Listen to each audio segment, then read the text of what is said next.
My name is Jan, and going to talk to you about cultural competence. It's a very complex when relating to language. One family, one person of the parents may not grow up together, and it's not exactly the same because it's different type of experiences. Maybe you remember this funny story about, don't you know how you grow up with your on a farm? Yeah, of course. I grew up on a farm, but you don't know a woman's background. Maybe she didn't realize that she grew up on a farm.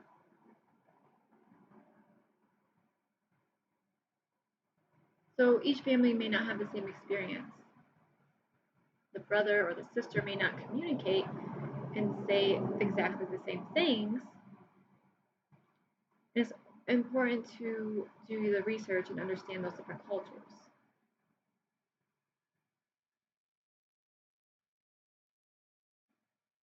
When people are communicating in a social situation, it can be very complex if they have different beliefs and different backgrounds. It's not a simple concept at all. I want to talk about culture. Today we hear about cultures and diversity, and what does that mean? There's very different things in different people. When we see a person, we see something, their appearance. For example, their race, their gender. We see and get ideas about that person's physical body, what we can see on the outside. Are they using a wheelchair? Are they walking? Are they using a walker? So we observe those things from a person's outside appearance. But we must understand that we must not follow only what we see. We need to understand their background and how they grew up, what community, did they grow up on a farm? Did they have experience with the economy? Did they grow up in a different country? And what type of family? It varies. And maybe they went to a private school. And you don't know that by just seeing their appearance. We see education and we don't know what experiences they have in their education. Maybe we see a family and it's a big family, maybe you're from a small family. You can't see that from the outside. All those different things and those characteristics of a person have different experiences that are related to their characteristics. We see if a person is short or tall, what their body looks like, what type of hair, and then we make assumptions about that person. Maybe a short person is always getting the comment that maybe they have a problem with reaching things that are high, and those are the stereotypes that we do when we see someone from the outside.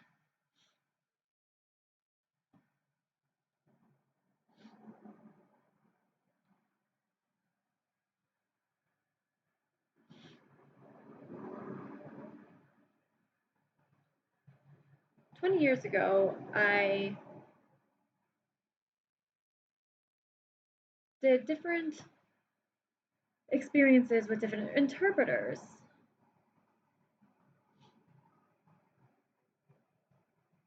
Mentoring interpreters, and they have different times, and that varies, and different people.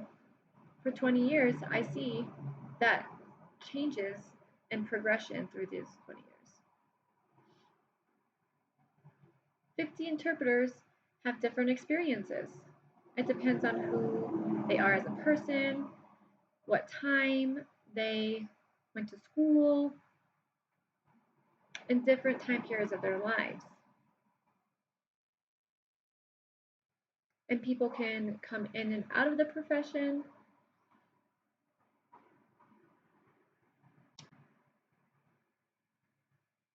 I mentored 1 year ago, and I discovered how the mentor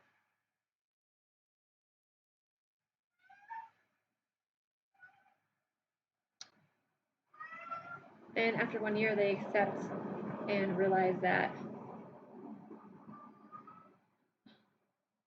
that experience affected me, to watch other people and to see their sensitivity to those situations.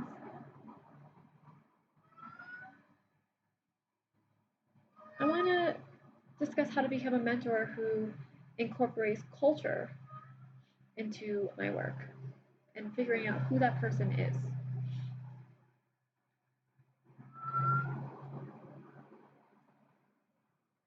I'm going to discuss cultural competence.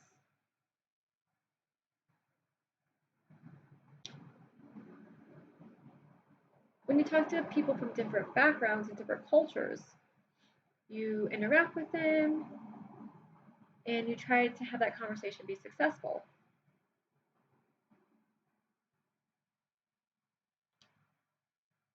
It's impossible to know everything about every culture, but it is possible to learn culture skills.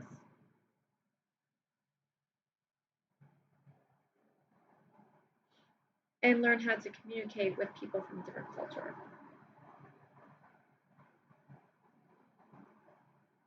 Part of my learning is to grow and increase my cultural competence.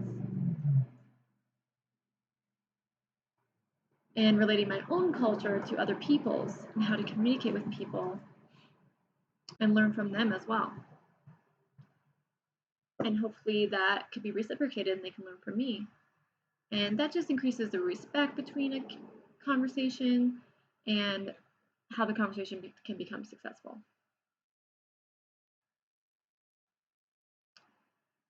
Cultural competence isn't limited to mentoring situations.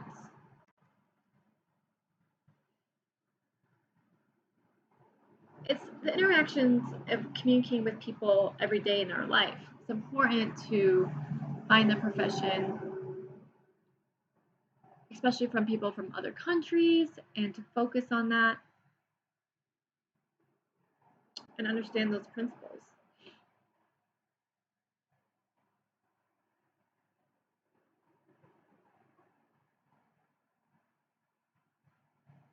And respecting that individual,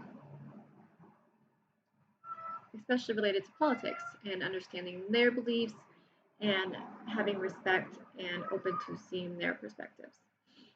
Cultural competence means when you meet a person, you're able to communicate with them and exchange different knowledge and information with each other.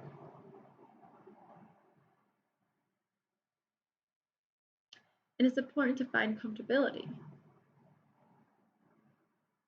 When someone talks to you, you use that information and remember it.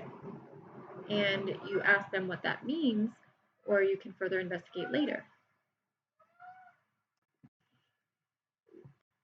There's several possibilities and ways that there can be a meaning to that, and we can figure that out. Related to silence, for example, America culture, if your boss is talking to you and you have a sit down and you're being silent and talk to you about what that means. Some people think that silent means just shaking your head, accepting what they say, and agreeing. But other cultures, when they're talking to their boss and they're sitting down and they're shaking their head and be silent means I'm listening, but maybe not. I may not be agreeing with you.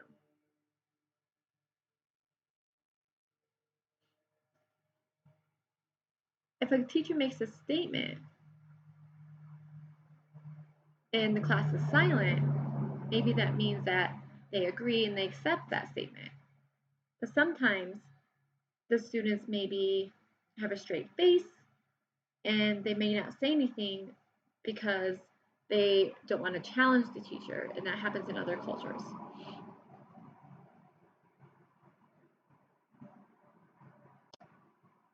When we notice that identity and behavior, we can communicate other things and know what to look for when relating to that culture and find out that meaning.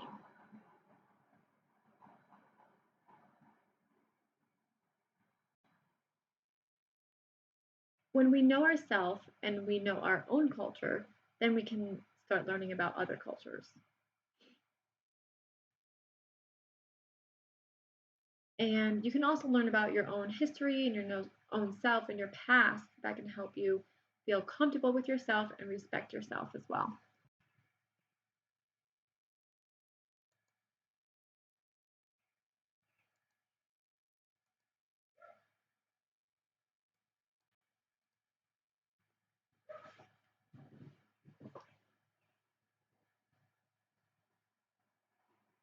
If I analyze myself and find out what I mean and what my opinions are,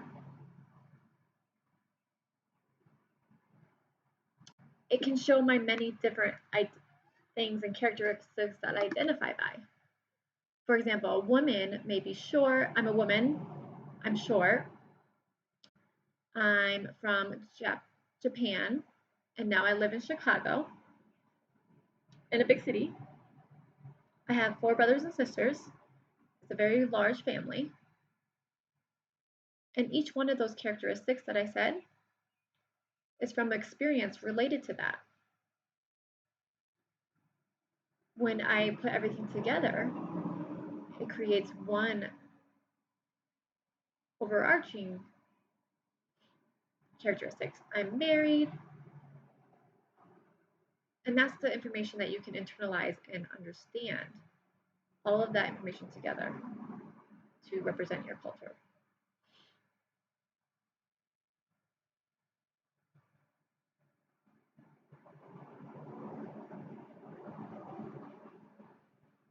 We may have other characteristics also. For example, every day, a boy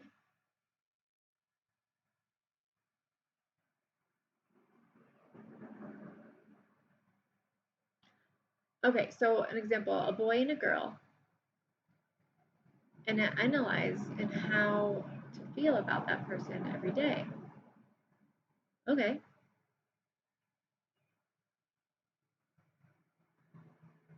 After I analyze myself and figure out how and what it means,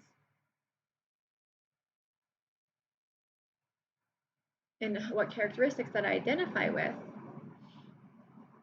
it those characteristics can be identified by my culture.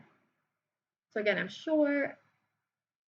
I'm the third generation from Japan, and now I live in America. Now I live in a big city in Chicago, and I have 4 brothers and sisters. It's a large family. Each one of these characteristics is related to an experience that I had with each one of those. But if you put all those experiences and those characteristics together, it can represent my culture. And again, I'm married, and that's information that I've internalized, and that makes who I am.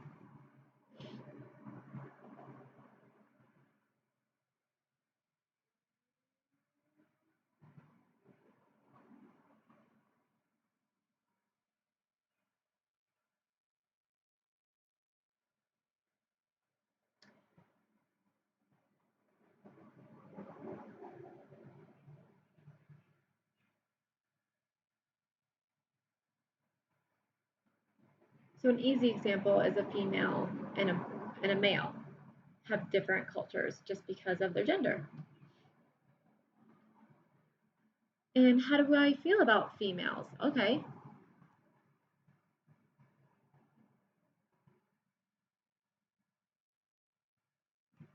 I can identify myself and analyze myself and how that's related to somebody else. Again, I'm short, maybe that person's tall. Oh, I can think, wow, they're so lucky they can reach things from tall shelves. They don't have to get a stool to stand on. They don't have to worry about those things that I have to worry about. And after you view that example and think that can be represented as a problem, and for example, I never wear long sleeves.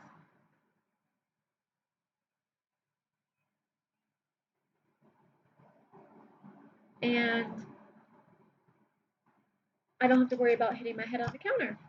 So those are some positives for being short.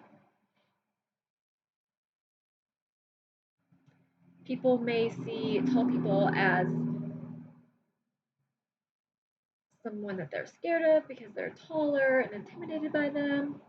So, okay, maybe there are advantages of myself and how it's not always a negative thing to be short. And maybe that person that's tall has their own negative feelings about that and their own experiences that help them develop that.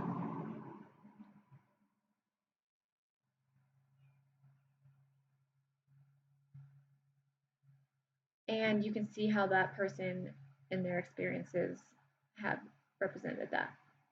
So I want to talk about other cultures. I'm going to begin by reading a book and writing about it.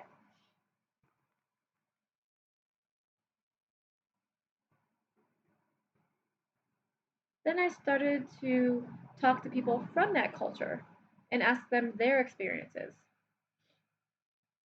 And it helped me to understand that culture. And it's really important to be integrated into that culture to really understand it. If you enter into their culture, you can learn more and experience firsthand and learn a lot.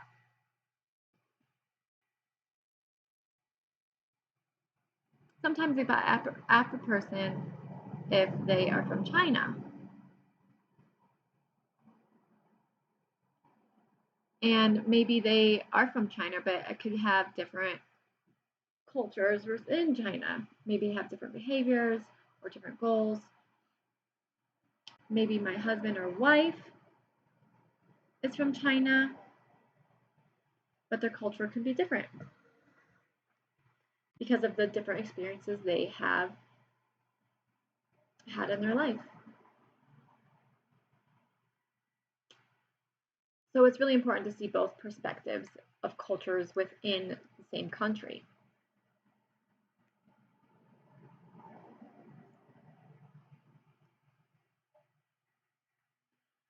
Different cultures have different clothing, they have different foods, different gatherings of celebrations. Each culture has their own. And beginning to talk about the language of each culture is related to their culture and how they speak. It's also how people think and how they communicate is all related to their culture.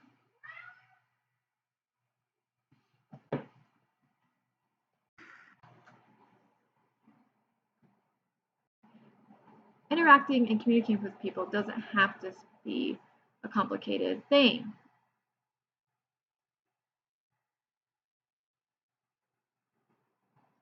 There's a story that I remember about a young person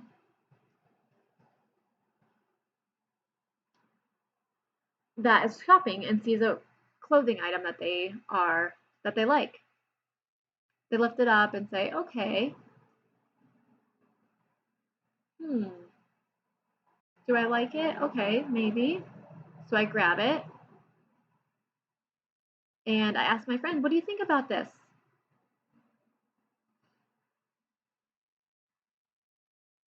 "I like that dress."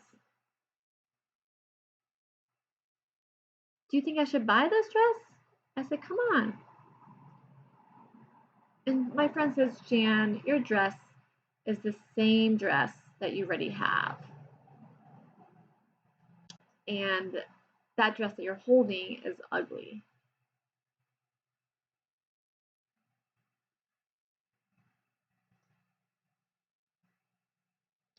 And that discussion was progressive. It wasn't fast, it was steady.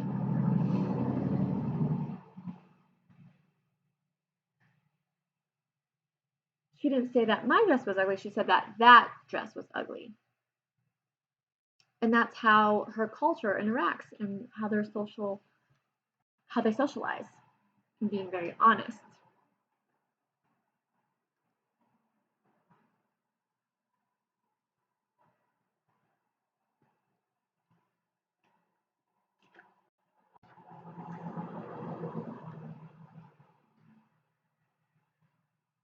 If I'm not skilled or have a lot of cultural competence, excuse me,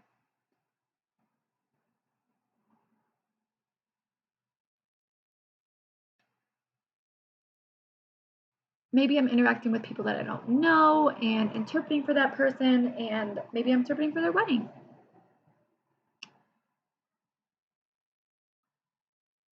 And I need to know their traditions of their cultures and different ideas.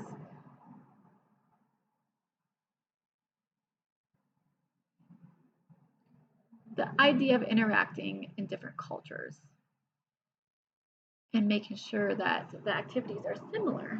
What do? We need to be ready of who we interact with.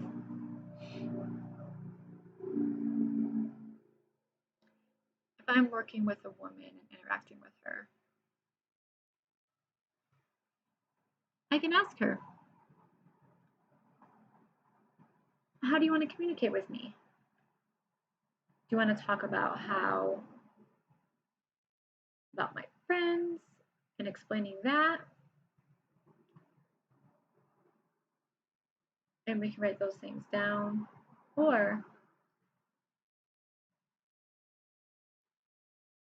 maybe she has a different perspective, and you can learn that and you can know the different various spectrums of that.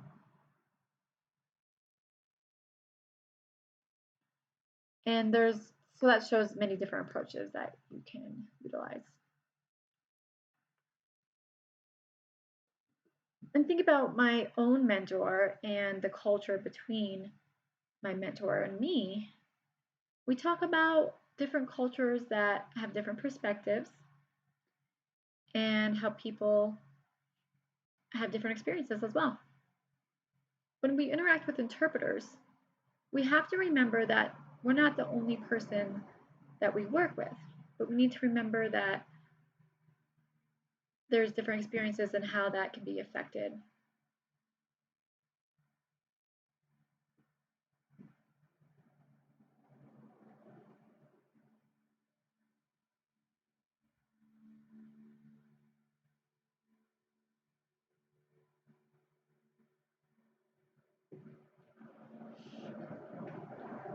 And her daughter was from America, this African American woman. So it's important to know that and understand those comments ahead of time.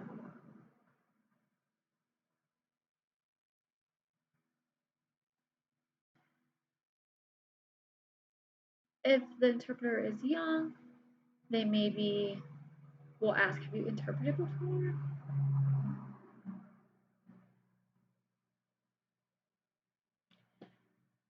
It's very common that a mentor will coach the new interpreter and help them move forward in their career.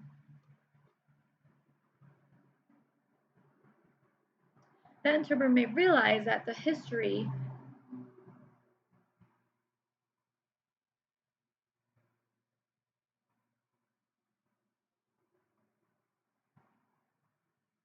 and people have different experiences of what happened in history and different experiences that have impacted those people and how they have recovered from that.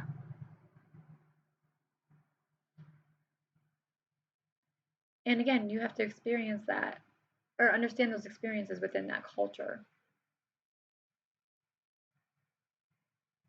And it's very important that the interpreter feels comfortable with the woman and the interpreter.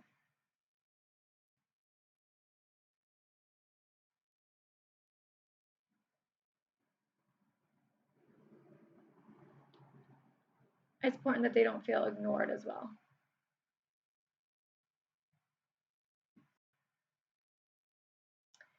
So there's one type of situation that maybe we can question about.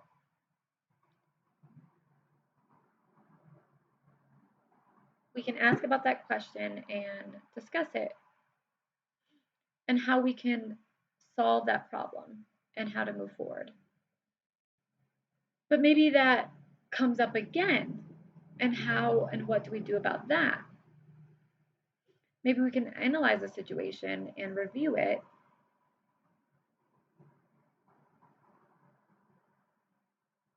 Many times when they first enter the profession, they may not feel comfortable.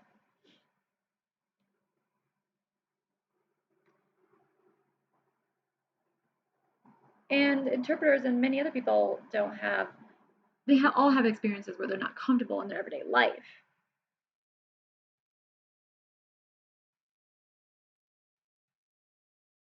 For example, when you're driving in the rain, that can be very uncomfortable if you've never experienced that.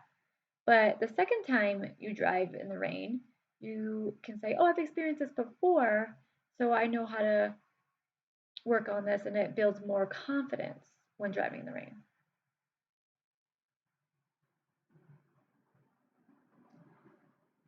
So you really have to analyze that situation and see how it's related to your experiences. There's two different approaches to this that are established in each culture. Who makes the admission and makes admitting to that culture and accepting that different cultures as well and different opportunities? Maybe they think there's only one way and say it's only my way. For example, there's a friend of mine that is, we have a great relationship. And she always wants to discuss about how angry she is and very different emotions. She's kind of up and down, and it's very overwhelming for me. I said, okay, let's discuss that later. Let's talk about that later. Right now, let's just stay calm. And she just says, no, I need to talk about this right now.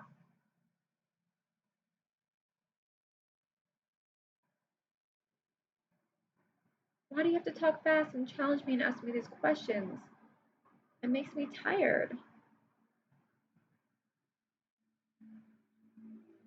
So it's good to challenge people sometimes because that information can help someone challenge the complex situations. So that shows how our culture is different, but we can still have a close relationship because we're friends for a long time, 25 years. And I admitted that it was a challenge for me and that we can discuss that later.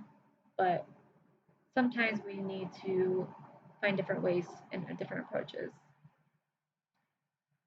to solve those issues.